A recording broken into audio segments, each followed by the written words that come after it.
The boss's son mocked the CFO in front of 200 guests he didn't know. She was the only guarantor the bank had accepted. The owner's son fired me in front of 200 guests and raised a glass to celebrate. Less than 12 hours later, the bank froze his $80 million loan. And when he demanded to know who had stopped the money, every person in the room slowly turned toward me. My name is Claire Morgan. For 7 years, I was the Chief Financial Officer of Vail Meridian Systems, a medical equipment manufacturer headquartered outside Chicago. When I joined the company, we were 6 weeks away from missing payroll. By the night Preston Vail humiliated me, we had 600 employees, contracts with 3 hospital networks, and an expansion project worth $80 million.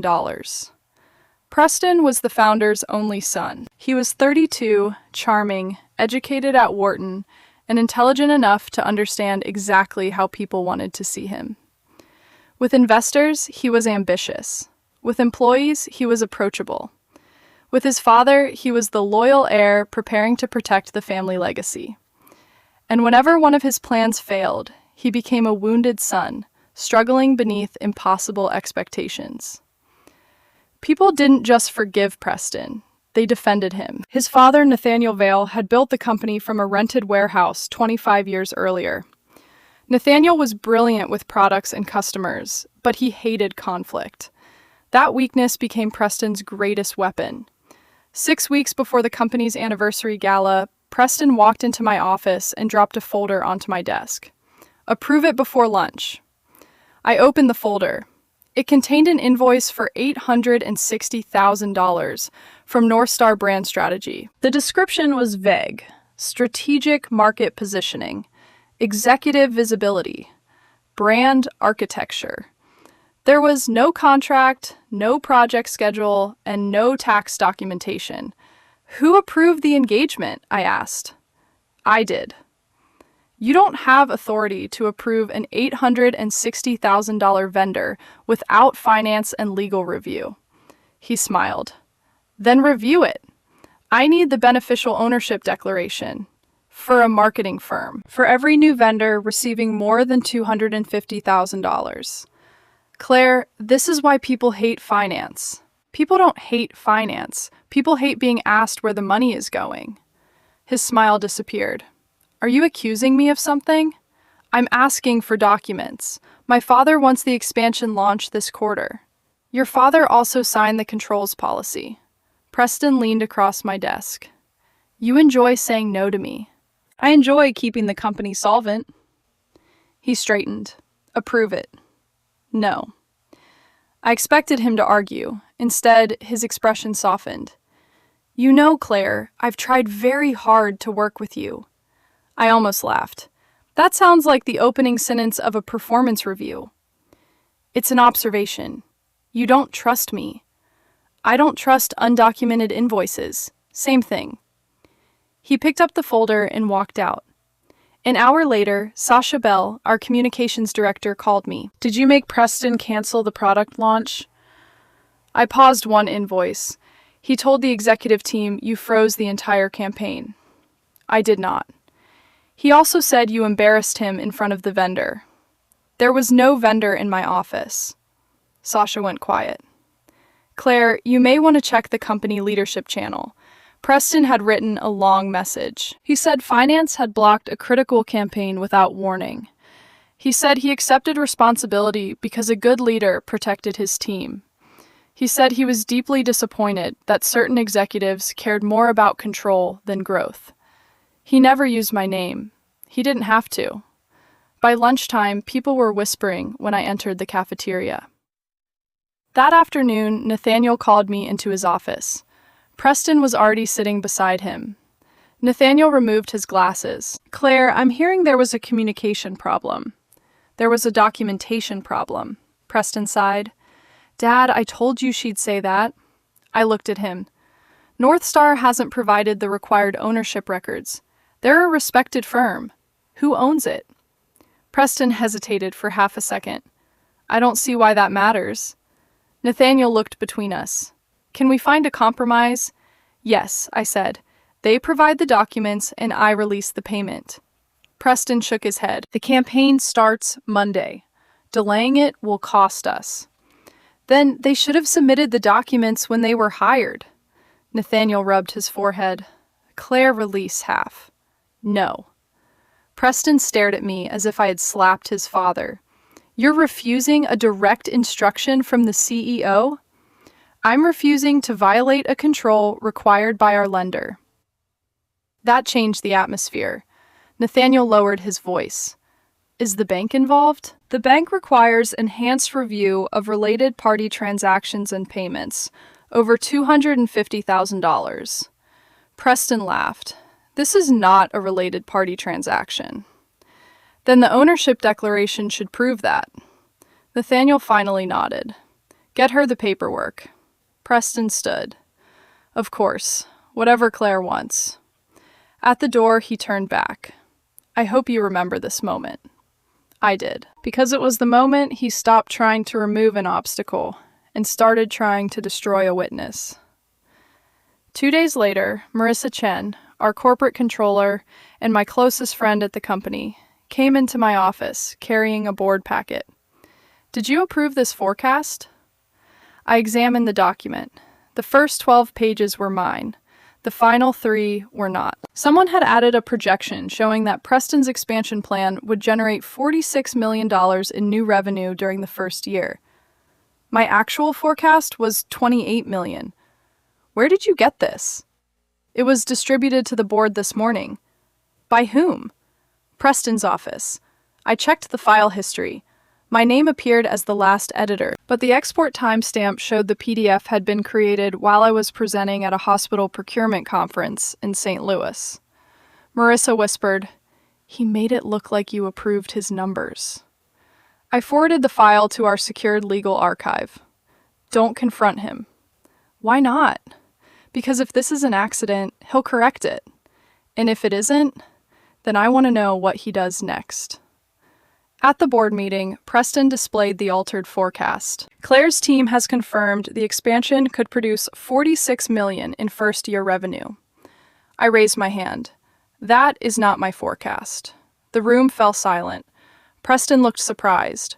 Excuse me. My approved forecast is $28 million. He clicked back through the presentation. This file came from finance. It came from your office. Board Chairman Elliot Barnes frowned. Are you saying someone altered the report? I'm saying the report being presented is not the report I approved. Preston leaned back.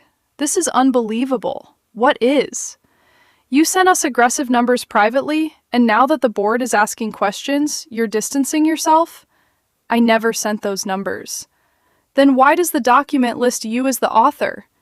Because someone exported it using my template. His eyes reddened. It happened so quickly that several board members noticed. I have spent 6 months building this project, he said. Every time I make progress, Claire finds a reason to undermine it. Nathaniel spoke gently. Preston, no, Dad. I'm tired of pretending this isn't personal. I opened my laptop. The metadata will show when the file was created. Elliot raised one hand. Not now. We'll review it later. Preston looked down as if struggling to contain himself. The board didn't ask to see the metadata. They saw a young successor fighting to prove himself, and a rigid CFO publicly humiliating him. By Friday, 3 executives had stopped copying me on expansion emails. The following week, Preston held an employee town hall. He told 600 employees the company was entering a historic period of growth. During questions, a technician asked whether there would be layoffs during construction. Preston smiled. Absolutely not. I stepped toward the microphone. We have no planned layoffs, but the expansion remains subject to financing and final board approval. The room became quiet. Preston turned to me. So you believe the company is financially unstable? That isn't what I said. But you won't reassure them? I won't describe unapproved financing as guaranteed. His voice softened. Claire, these people are afraid. I understand. Then tell them their jobs are safe. No responsible CFO can promise that under every possible circumstance. He nodded sadly. I think everyone heard you. Someone had been live streaming the meeting. By the end of the day, a shortened clip appeared online. In the edited version, Preston asked whether employees' jobs were safe. Then I said, "No responsible CFO can promise that." The video ended there. Comments filled the company's internal forum. Why is she hiding the truth? She knows layoffs are coming. Preston cares more about us than finance does. That evening, Nathaniel called me. Claire, you frightened the entire company. The clip was edited. The words came out of your mouth. So did the sentences before and after them. You could have handled it better. Preston could have answered honestly. Nathaniel exhaled. I need you to stop treating every disagreement like an investigation. I'm not investigating every disagreement. Then what are you investigating? I didn't answer, because 3 hours earlier, Northstar had finally sent its ownership declaration. The company was controlled by Liam Cole. Liam was Preston's future brother-in-law. Northstar's registered address was a mailbox inside a co-working facility. The company had been created 4 months earlier. I had also found something else. Northstar's first invoice had been prepared 11 days before Vail Meridian officially hired it. Preston hadn't simply violated the related party policy. He had tried to conceal the relationship from the bank. I'll handle it, I told Nathaniel. He misunderstood. He thought I meant the public relations problem. I meant his son. I did not release the Northstar payment. Instead, I requested its full bank verification, staffing records, previous client list, insurance documents, and work product. Preston responded by announcing a finance department reorganization. Marissa was moved out of my reporting line. 2 analysts were transferred to Preston's strategy team. My approval limit was reduced from $5 million to $100,000. The official explanation was collaboration. The real purpose was isolation. Marissa came to my office after receiving the announcement. What are you going to do? Document it, that's all. For now. He's taking your department apart, and he wants me to react emotionally. He's winning. Yes. She stared at me. I closed the door. Marissa, I need you to listen carefully. Do not defend me in meetings. Do not challenge Preston publicly. Do not access any files outside your normal responsibilities. You think he's watching us? I know he is. Her face changed. What did you find? I can't tell you yet. You don't trust me. I'm protecting you. That's what people say when they don't trust someone. She left. Angry. The next morning, a secured USB drive disappeared from my office.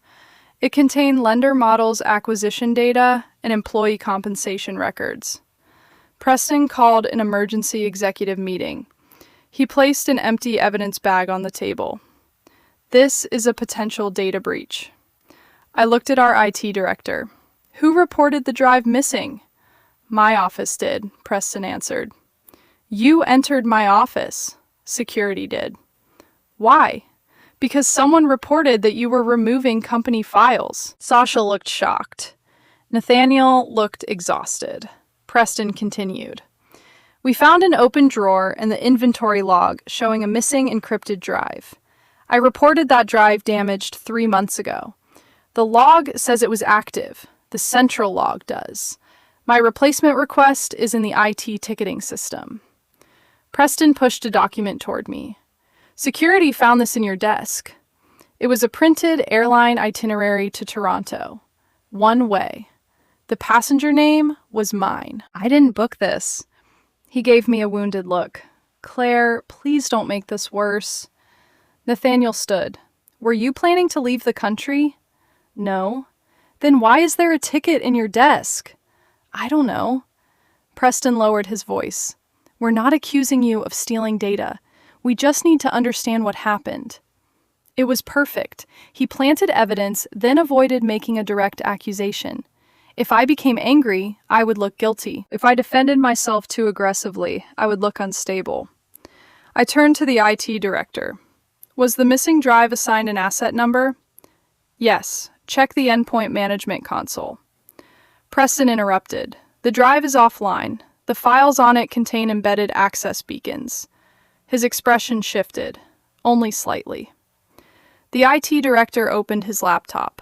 After a minute, he looked up. The drive connected to a company device at 6:42 this morning. Which device? Nathaniel asked. The director swallowed. A laptop assigned to Preston's executive assistant. No one spoke. Preston recovered immediately. My assistant probably found it and tried to identify the owner. In your office, I asked. I don't know where she found it. You reported it missing before she connected it. His jaw tightened. Then he smiled bitterly. So now you're accusing my assistant? I'm stating the sequence. Preston pushed away from the table. I'm done participating in these traps. He walked out. For the first time, Nathaniel looked uncertain, but Preston had already prepared his next move. That afternoon, his assistant signed a statement claiming Marissa had handed her the USB drive and asked her to place it in Preston's office. Marissa was suspended. She called me from the parking lot. You told me not to defend you. I know. I listened to you, and now I'm being accused of stealing your drive. I know. Stop saying that. Her voice broke. I have 2 kids, Claire. I can't lose this job. You won't. You can't promise that. No responsible CFO can promise anything under every possible circumstance. There was silence. Then she gave a small, angry laugh. That isn't funny. It wasn't meant to be. What do I do? Go home. Write down every interaction you had with Preston's assistant during the last 2 weeks. Don't contact anyone else. And you. I'm going to let Preston believe this worked. 3 days later, Preston announced a retention bonus for employees supporting the expansion. The total pool was $4 million. The public list included project managers, engineers, sales executives, and members of Preston's strategy team. Finance employees received nothing. At lunch, people applauded Preston in the cafeteria.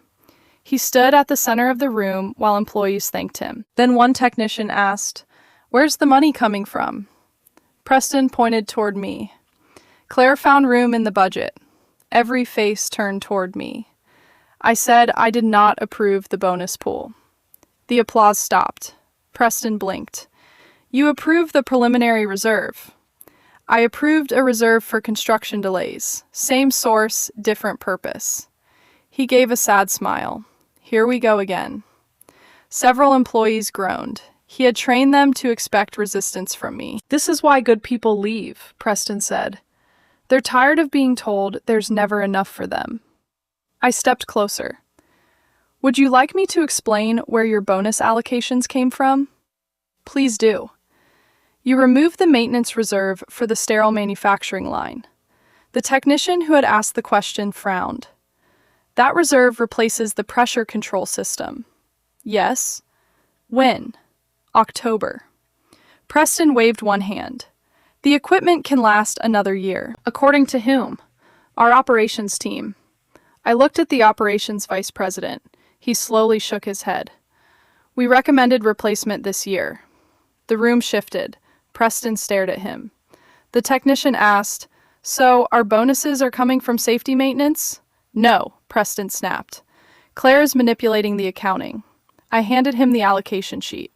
Your electronic signature is on the transfer. He glanced at it. Anyone could have inserted that. The authorization was completed using your biometric login. For once, he had no tears ready. He left the cafeteria without another word. That night, he changed strategies. He stopped pretending I was merely difficult. He began calling me dangerous. A business publication received an anonymous report claiming I had threatened to withdraw personal financial support unless I was appointed CEO. An article appeared the next morning. CFO accused of holding family-owned manufacturer hostage. The article mentioned the $80 million expansion loan. It also mentioned that I had a personal financial interest connected to the facility. My phone filled with messages. Reporters waited outside the office. Someone posted my home address online. Nathaniel placed me on administrative leave. He couldn't look at me when he said it. This isn't a judgment. It feels like one. We need an independent investigation. Into me, into everything. Will Preston be placed on leave? There's no allegation that he threatened the company's financing. He submitted false projections, concealed a related party vendor, diverted maintenance reserves, and his office possessed a missing finance drive. Nathaniel's face hardened. You always do this. Do what? Turn every mistake into evidence of corruption. And you turn every piece of evidence into a mistake. He looked away. I built this company for my son. No, you built it for your customers and employees. You're sacrificing them for your son. Leave your access badge. I placed it on his desk. Has Preston told you about Redwood Capital? Nathaniel looked up. What about it? He's claiming they'll replace Great Lakes Union Bank if the current lender becomes difficult. They sent a commitment letter. No, they sent a marketing proposal. Preston said funding was approved. Ask him to show you the signed credit authorization. Nathaniel's voice turned cold. You're on leave, Claire. I nodded. Then I walked out of the company I had spent 7 years saving. 2 days later, Elliot Barnes called me. The board has voted to remove you as CFO. Was the vote unanimous? No. Who opposed it? I'm not at liberty to say. Was the bank notified? Preston said the lender had no objection. Did anyone speak directly to Diane Holt? Diane was the senior vice president who had underwritten our expansion facility. Elliot hesitated. Preston presented an email. Call Diane. Claire, the decision has been made. Then call her before you announce it. He ended the call. The announcement was scheduled for the company's 25th anniversary gala. 200 guests attended. Employees, clients, suppliers, investors, local politicians, and representatives from the hospital networks filled the ballroom. I had not planned to go. Then Sasha called me. You need to be here.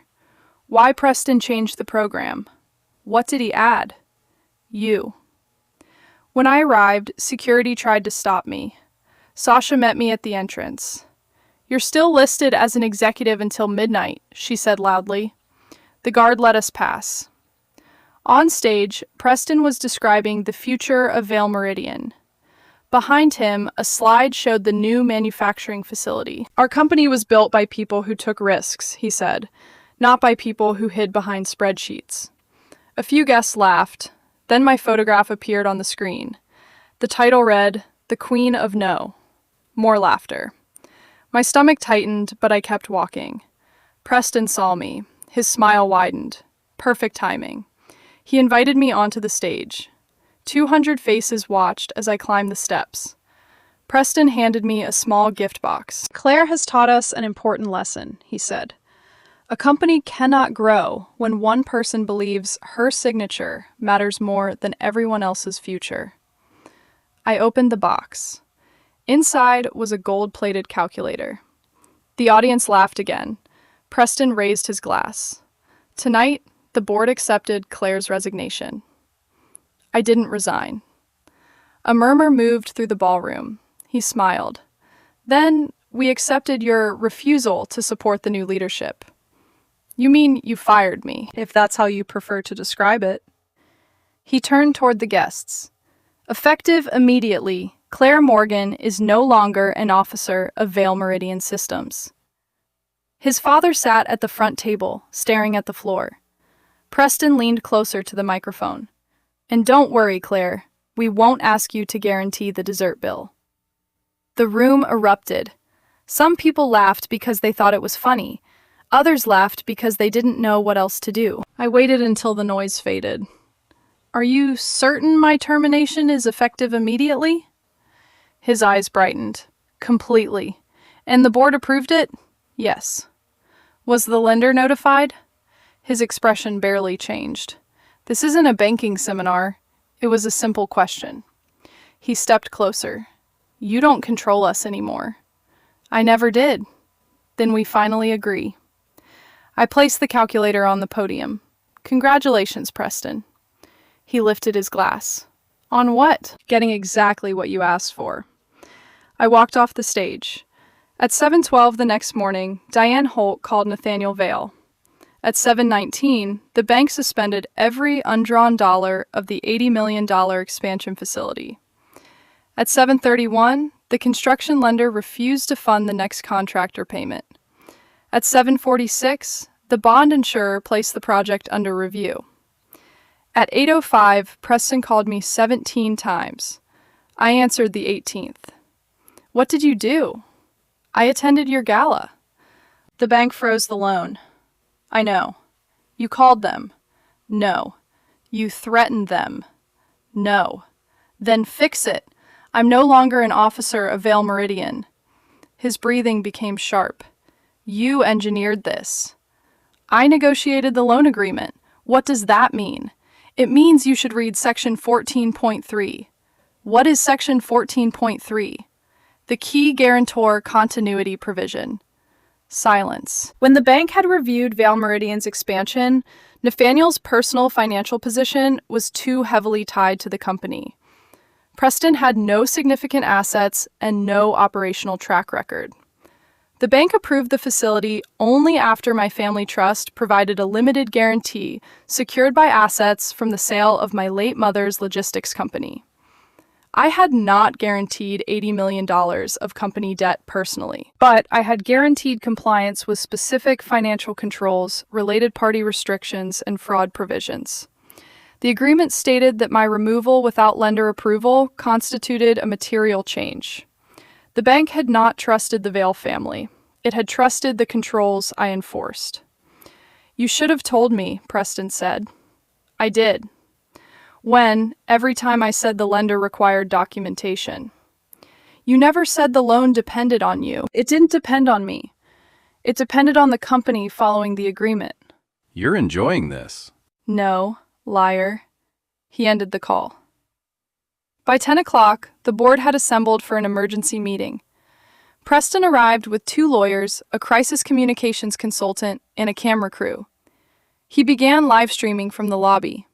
Our former CFO is attempting to destroy 600 American jobs because she was asked to accept accountability. Thousands of people watched. He cried. Not dramatically, just enough. My family trusted her, he said. My father treated her like a daughter. Now she is using a hidden contract clause to punish innocent employees. When I entered the building, reporters surrounded me. Did you freeze the loan? Are you demanding the CEO position? Will the company shut down? I said only one sentence. The bank will explain its own decision. In the boardroom, Diane Holt sat beside the bank's general counsel. Next to them was Jonah Reed, an independent forensic accountant. Nathaniel looked 20 years older. Preston pointed at me. She has a conflict of interest. She's using her guarantee to take control of the company. Diane opened a folder. Miss Morgan has made no demand for control. Then release the funds. The suspension is not based solely on her termination. Preston stopped. What else is it based on? Diane looked at Jonah. He connected his laptop to the screen. The first document was the North Star invoice. The second was the ownership declaration identifying Liam Cole. The third showed payments from North Star to a private company controlled by Preston. A total of $2.3 million had been transferred. Preston laughed. That was reimbursement for project expenses. Jonah displayed bank records.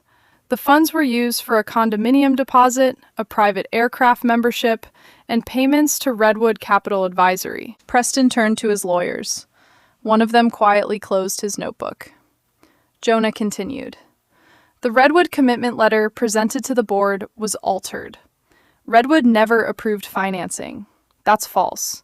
We confirmed it with Redwood's general counsel. I was negotiating. You changed the words subject to preliminary review to approved for funding. Preston looked at his father. Dad, this is what Claire does. She twists normal business decisions into crimes. I placed a small recorder on the table. No, I said. This is what you did. I played the audio from a conversation recorded in my office security system. Preston's voice filled the room. Approve it before lunch. Then mine. Who owns it? His answer followed. I don't see why that matters. The next recording came from his assistant's laptop. Preston said, "Put the drive in Claire's drawer after security photographs the itinerary." His assistant whispered, "What if IT traces it? They won't check unless Claire asks, and by then, everyone will think she's covering herself." Nathaniel covered his mouth. Preston stood. "That recording is illegal." The bank's attorney said, "The conversation occurred on company property using a company device subject to the recorded monitoring policy you signed." Jonah displayed the altered forecast metadata, then the full town hall video, then the bonus transfer authorization, then emails between Preston and the reporter who published the hostage article. In one message, Preston wrote, "Once she's removed, the bank will have to deal with me. They won't walk away from $80 million over one accountant." Elliot stared at him. "You told us the bank approved Claire's removal." "They did." Diane spoke calmly. "No one from Vale Meridian contacted us." Preston pulled out his phone. "I have the email." He opened it and slid the phone across the table. Diane examined the message. "This address does not belong to our bank." The domain contained one extra letter. Preston had created a false email address and used it to impersonate Diane's office. Nathaniel finally spoke. Why Preston's face collapsed. Not into guilt, into rage. "Because she wouldn't let me run my own company." "It isn't your company," Elliot said. "It was supposed to be." Nathaniel stood slowly. "I gave you every opportunity." "No, you gave her authority and made me beg for permission. She kept us alive and made sure everyone knew it." I stared at him. "That was the part you couldn't forgive, wasn't it?" He pointed at me. "You wanted people to think I was incompetent. I wanted you to submit documents. You humiliated me. I asked who owned a vendor. In front of my father. You lied to your father." His voice cracked. "I was building something. With company money. It would have worked." That is what people say when they gamble with money that isn't theirs. Preston reached for the recorder. A bank security officer stepped between us. For the first time, Preston realized he could no longer control the room. His live stream was still running from the phone on the table. Sasha looked at the screen. 28,000 people are watching. Preston lunged for it. Elliot picked it up first. He turned the camera toward Preston. "Would you like to finish your statement?" Preston looked around the table. No one defended him. Not his lawyers, not the board, not his father. He had spent years learning how to control a crowd. He had never learned what to do when the crowd had evidence. The board terminated him that morning. The bank did not restore the expansion loan immediately. For 11 weeks, we operated under independent financial supervision. North Star returned part of the money as part of a civil settlement. Federal prosecutors later charged Preston with wire fraud, bank fraud, and falsification of corporate records.